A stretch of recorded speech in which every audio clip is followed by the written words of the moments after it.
Hello everyone, I am back with a new video. So इस video में मैं discuss करने वाली हूँ सेरेब्रल पाल्सी के कौन कौन से असेसमेंट्स हम पढ़ते हैं। मेनली मैंने 3 असेसमेंट लिया है, एवगार स्कोरिंग, दूसरा इलिंगवर्थ और तीसरा वोजडा रिएक्शन। अगर एग्ज़ाम में क्वेश्चन आता है तो सेरेब्रल पाल्सी, उसके साथ असेसमेंट और क्या पीटी मैनेजमेंट आप देते हो, ये पूरा एक लॉन्ग क्वेश्चन आता है। सेरेब्रल पाल्सी के introduction, science, symptoms and aetiology का वीडियो मैंने डाला है। If you want then you can go through my channel. So Apgar scoring में हम क्या देखते हैं वो डिस्कस करते हैं। It is quantitative method for assessing infants. Infants का मतलब होता है जो बच्चे जस्ट पैदा होते हैं विथ इन मिनट्स, उनको हम इन्फेंट्स कहते हैं। इसमें हम चेक करते हैं बच्चे की रेस्पिरेटरी, सर्कुलेटरी और neurological status immediately after the birth. जैसे ही बच्चा पैदा होता है विथ इन मिनट्स हमें ये स्कोरिंग करनी पड़ती है। 1 minute, 5 minute and 10 to 20 minute ये ड्यूरेशन है ये स्कोर निकालने का। जस्ट जैसे ही बच्चा पैदा होता है उसके बाद हम ये टाइमिंग पे स्कोर निकालते हैं। As a newborn extremities are always blue immediately after birth. Ideal score is never 10 and 1 minute but 9। तो हम जो इसमें टाइमिंग रखते हैं वो चेक करने की respiratory, circulatory, neurological condition, muscle tone और बच्चे का जो कलर है ब्लू या पिंक, वो सारी चीज़ें हम इसी में देखते हैं, इसी से हम स्कोर करते हैं। 10 कभी नहीं हो सकता और 1 मिनट में 9 हो सकता है। तो जो हम इसमें करते हैं वो हम एक्सट्रीमिटीज़ जो है वो हमेशा बच्चे जब पैदा होता है तो वो ब्लू होती हैं क्योंकि सर्कुलेशन स्टार्ट तुरंत हुआ ही होता है। वो स्कोर में अगर मैं 8 से 10 की बात करूं तो वो नॉर्मल है।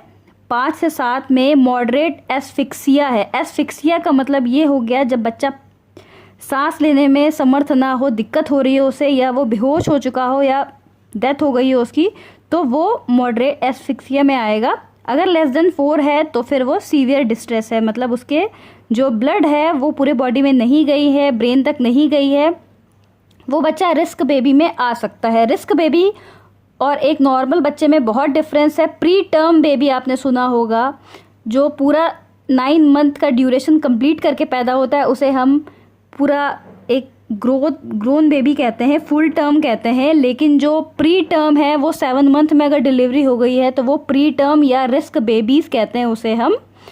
अब asphyxia is the state of being unable to breathe, सांस लेने में असमर्थ हो, which causes somebody to die और टू बिकम अनकॉन्शियस, या तो बेहोश हो जाए या उसकी डेथ हो जाए, जिसमें जो बच्चा है वो सांस लेने में से प्रॉब्लम हो रही हो, उसे हम एस्फिक्सिया कहते हैं। Apgar scoring immediately after birth, इसमें हम लोग टोटल 5 फैक्टर्स लेते हैं।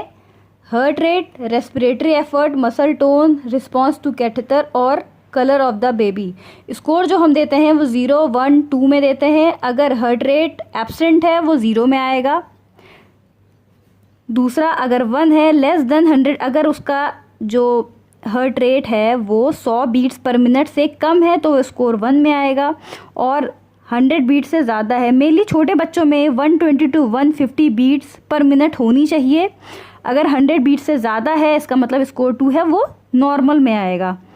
अब रेस्पिरेटरी एफर्ट में अगर 0 है मतलब एब्सेंट है तो वो 0 में आएगा। स्लो है, बहुत धीमी चल रही है उसकी रेस्पिरेटरी रेट, और इरेगुलर क्राई कर रहा है, वो रुक रुक के रो रहा है, तो वो 1 में आएगा।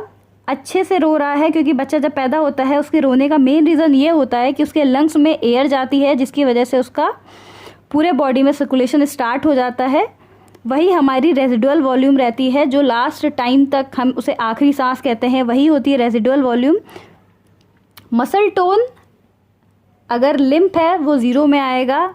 सम फ्लेक्शन इन एक्सट्रीमिटीज़, अगर बच्चा थोड़ा बहुत भी हाथ पैर चला रहा है तो वो स्कोर 1 में आएगा। और अगर अच्छे से गुड फ्लेक्सर टोन है मसल्स में, अगर फ्लेक्सर टोन्स अच्छे हैं तो वो स्कोर 2 में आएगा, जो कि सबसे अच्छा होता है।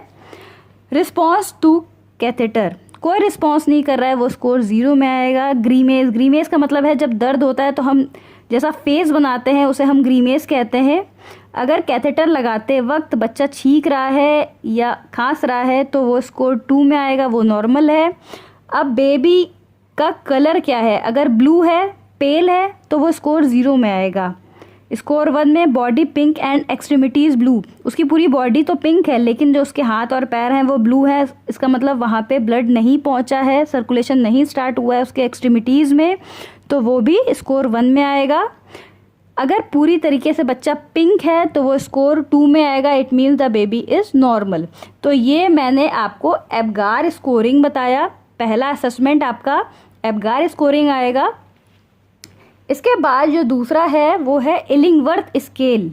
इलिंगवर्थ स्केल में along with birth asphyxia preterm babies also form a major group in cerebral palsy children. Mainly जो बच्चों में एस्फिक्सिया हो जाता है, जैसे ही पैदा होते हैं वो ठीक से अगर ब्रीथ नहीं कर पाए, पूरी तरीके से ऑक्सीजन नहीं पहुंच पाई, तो वो बच्चे जो होते हैं वो प्री टर्म बेबीज़ होते हैं, अपने समय से पहले पैदा हो जाते हैं, उन्हें हम रिस्क बेबीज़ कहते हैं, जो कि सेरेब्रल पाल्सी के ग्रुप में आएंगे। Illingworth scale differentiates a pre term baby risk baby from full term baby.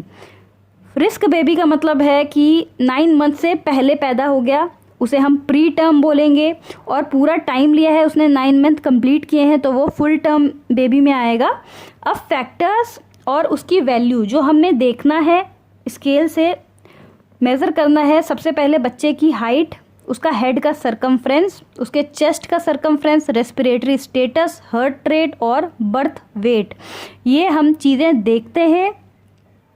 अगर ये चीज़ों से कम आए या ज़्यादा आए, इसका मतलब बेबी एबनॉर्मल है।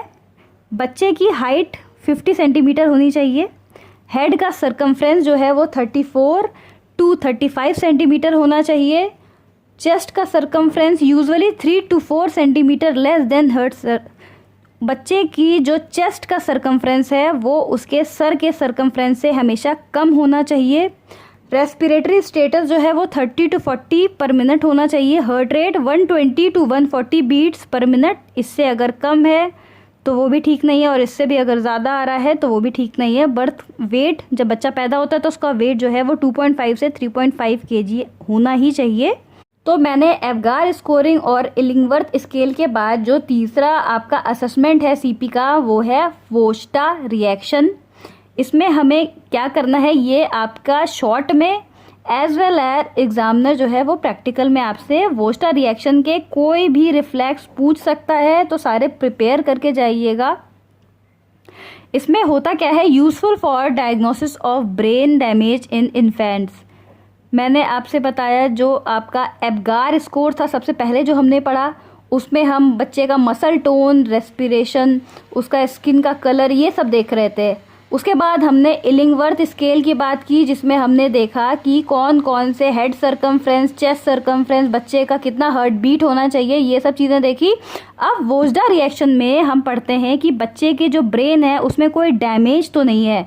अब ये हम कैसे चेक करेंगे, 7 पोस्ट्यूरल रिफ्लेक्सेस होते हैं जिसे हम पता लगा सकते हैं कि बच्चे के ब्रेन में कोई डैमेज तो नहीं है। Traction, Landau, axillary, suspension, Vojta side tilt reaction, Collis horizontal suspension reaction, Peiper and Isbert's reaction, Collis vertical suspension reaction. नाम बहुत टफ लग रहे होंगे, जो सबसे इंपॉर्टेंट है वो है लंडाव, जो कि बहुत पूछा जाता है, एग्जामिनर का फेवरेट है लंडाव, तो इसे आप प्रिपेयर कर लीजिएगा। अब बच्चे को आप इस तरीके से हैंडल करोगे, ये डायग्राम आप चाहो तो एग्जाम में शो कर सकते हो जिससे इजीली समझ में आएगा। कोलीज हॉरिजॉन्टल सस्पेंशन में बच्चे को हम इस तरह से उसकी एक्सट्रीमिटीज़ को होल्ड करेंगे और उसे हवा में ऐसे लटकाएंगे, जिसकी वजह से वो अपने दोनों लिम्ब को और ऊपर लाने की कोशिश करेगा। यह है कोलीज हॉरिजॉन्टल सस्पेंशन। पीपर एंड इजबर्थ रिएक्शन में हम बच्चे के दोनों पैरों को पकड़ के उसे नीचे लटकाएंगे। ये आप नहीं कर सकते, ये एक ट्रेंड डॉक्टर, पीडियाट्रिक डॉक्टर ही कर सकता है, ये आप नहीं कर सकते। आप सिर्फ देख सकते हो कि बच्चे के ब्रेन में डैमेज है कि नहीं। पीपर एंड इजबर्थ रिएक्शन में हम दोनों पैरों को पकड़ के बच्चे को नीचे लटकाते हैं जिससे वो ऊपर आने की कोशिश करता है। लंडाउ में हम क्या करते हैं, supine bend, upper and lower limb flexion. बच्चे को इस तरीके से हम हवा में ले जाते हैं और उसके जो कमर वाला रीजन है उसको पकड़ के हम उसको उठाते हैं, नीचे करते हैं। कोलीज वर्टिकल सस्पेंशन में हम एक पैर पकड़ते हैं बच्चे का और नीचे सर के बल उसे लटकाते हैं। एक्सिलरी सस्पेंशन में हम मिड फ्लेक्शन इन लोअर लिम, और यह है आपका ट्रैक्शन रिस्पॉन्स, जिसमें आपको आगे की तरफ, चेस्ट की तरफ उसको बच्चे को होल्ड करना है और नीचे की तरफ उसे लटकाना है। ये सब आप नहीं कर सकते क्योंकि बहुत रिस्क है इसमें, अगर स्लिप हुआ बच्चा तो वो सीधे नीचे जाएगा। तो ये था वोस्टा रिएक्शन, जो कि सबसे ज़्यादा पूछा जाता है, लंडाओ, जिसमें कि बहुत इंपॉर्टेंट है। So this is all about your assessment of CP. 3 assessment बताए मैंने, आप एब्गार स्कोरिंग, इलिंगवर्थ स्केल और वोस्टा रिएक्शन। इन तीनों में सबसे इम्पॉर्टेंट है आपका वोस्टा रिएक्शन, जो कि सबसे ज़्यादा पूछा जाता है। अगर एग्ज़ाम में आए तो इन 3 में से आप कोई एक लिख सकते हो या 2 लिख सकते हो, जो आपको ईजिली याद हो जाए वही आप एग्ज़ाम में लिखें, that will be good. So thank you for watching my video and keep smiling. Thank you.